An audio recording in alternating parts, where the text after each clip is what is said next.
రాజుల మొదటి గ్రంథం 10వ అధ్యాయం 16వ వచనం. రాజైన సొలొమోను సుత్తుతో కొట్టిన బంగారముతో అలుగులు గల 200 డాళ్లను చేయించాను. ఎన్ని వందలు చేయించాడంటండి? 200 డాళ్ళు చేయించాడంట. ఆ డాళ్ళు యుద్ధానికి, అప్పుడు యుద్ధాలు జరిగేవి కదా, యుద్ధాలకి చేయించాడు. తర్వాత డాలు ఒక్కంటికి 600 తులముల ఎత్తు బంగారం ఉండెను. అంటే డాలు ఒక్కంటికి ఎన్ని తులాలంటండి? 600 తులముల ఎత్తు బంగారం అంటండి. ఒక డాలు చేయడానికి 600 తులం. తులం అంటే ఎన్ని గ్రాములండి? చెప్పండమ్మా. తులం అంటే 10 గ్రాములు. 10ఏనా? కరెక్టే కదా. సరే, తులానికి 10 గ్రాములు అనుకోండి. 600 తులాలకి ఎన్ని గ్రాములు వస్తుంది? 600 తులాలకి ఎన్ని గ్రాములు వస్తుందండి? 600 ఇంటూ 10. 600 ఇంటూ 10. 600 ఇంటూ 10 అంటే ఎన్ని వచ్చినాయి? 6000 గ్రాములు అంటే 6 కేజీలు. అంటే ఒక్కొక్క డాల్కి ఎన్ని కేజీలు పడుతుంది? 6 కేజీలు పడుతుందండి. సో అలాంటి డాలు తయారు చేయించేవాడు. అలాంటి డాలు తయారు చేయించి యుద్ధాలకు వెళ్ళేవారు వాళ్ళు. ఇప్పుడు ప్రభు ఏమని మాట్లాడాడు? దీని గురించి మనం నేర్చుకోవాల్సింది ఏంటి?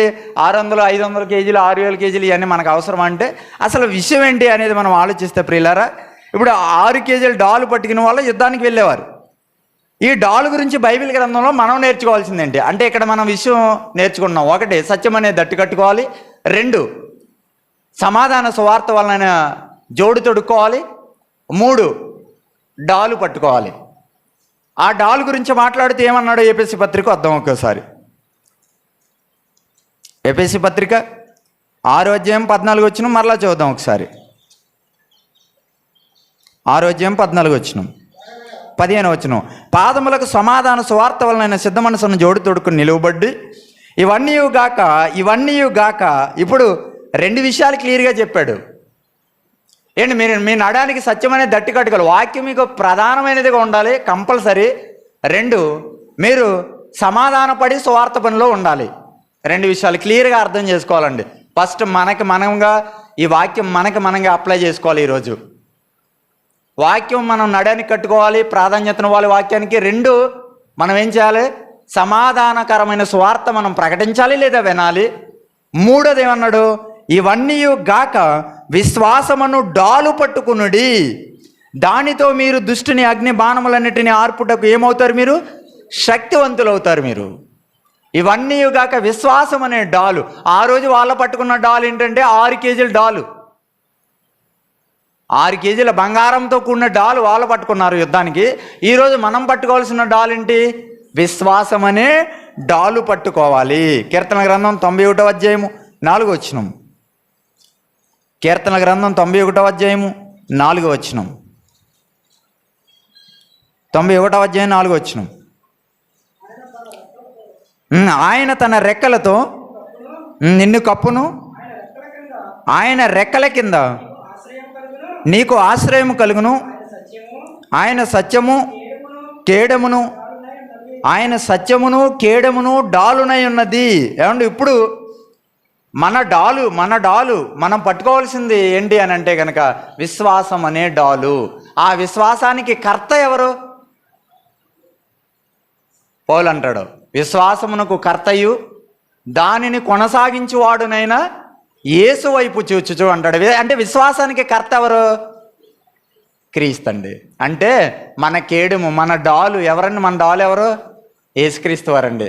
అంటే మనం ఎవరిని పట్టుకుని వెళ్ళాలి? ఇప్పుడు ఆ రోజు యుద్ధానికి వెళ్ళేవాడు డాలు అడ్డంగా పెట్టుకుని శత్రువులు వాళ్ళ మీద దాడి చేస్తుంటే ఆ డాలు అడ్డంగా పెట్టుకుని యుద్ధం చేసేవాడు. అంటే డాలు ఇతన్ని కాపాడుతుంది. ఎదుటివారు బాణాలు సంధిస్తే ఈ డాలుతో తిప్పికొట్టేవాడు. ఇప్పుడు ఎదుటివాడు దుష్టుడు మన మీద బాణాలు విసురుతుంటే ఆ బాణాలను మనం మళ్ళా తిప్పికొట్టాలంటే ఇప్పుడు మనం పట్టుకోవాల్సిన డాలు ఏంటి? యేసుక్రీస్తు అనే డాలు మనం పట్టుకోవాలండి. ఆయన చేయి పట్టుకోవాలి. ఆయన యేసుక్రీస్తు వారి శిలువలో ఒక మాట పలికాడు కదా, నా దేవా నన్నేలా చేయి విడిచితివి అన్నాడండి. అంటే తండ్రి చెయ్యి పట్టుకుని ఉన్నాడు, ఆయన చెయ్యి విడిస్తే అది ఎంత ఘోరమైనదో ఆయనకి అర్థమైంది. ఈరోజు యేసుక్రీస్తు వారు మన చెయ్యి విడిస్తే అది ఎంత ఘోరమైందో మనకు అర్థం కావాలి. ఆయన మన చెయ్యి పట్టుకోవాలి, ఆయన మనకు ముందుగా మనకి డాలుగా నిలబడాలి ఆయన. అందుకే అంటున్నాడు, విశ్వాసం అనే డాలును మీరు పట్టుకోండి. ఇవన్నీ గాక అంటే ముందు చెప్పినవి, సత్యం మీ దగ్గర ఉండాలి, సమాధానం మీ దగ్గర ఉండాలి, సమాధానకరమైన స్వార్థ మీ దగ్గర ఉండాలి. మూడవది ఇవన్నీ కాక దీంతో పాటు అడిషనల్గా మీ దగ్గర ఏముండాలంటే విశ్వాసం అనే డాల్ ఉండాలి. క్రీస్తు మీ ముందు ఉండాలి, మీకు అడ్డుగా నిలబడాలి. అప్పుడు అపవాది మీ మీద ఎన్ని బాణాలు వేసినా మీకేమీ కాదు అంటున్నాడు. ఎప్పుడైతే అలా జరుగుతుందో బైబిల్లో చక్కటి మాట ఉంది, విశ్వాసము లేకుండా దేవునికి ఇష్టలై ఉండుట అసాధ్యము అన్నాడండి. అసాధ్యము అన్నాడు. కాబట్టి మనం విశ్వాసమునకు కర్త అయిన యేసుక్రీస్తు వారిని డాలుగా పెట్టుకుందాం, సత్యాన్ని దట్టిగా కట్టుకుందాం, సమాధానంతో కూడిన స్వార్థలో మనం ఉందాం. అలాగే విశ్వాసం అనే డాలు పట్టుకుందాం.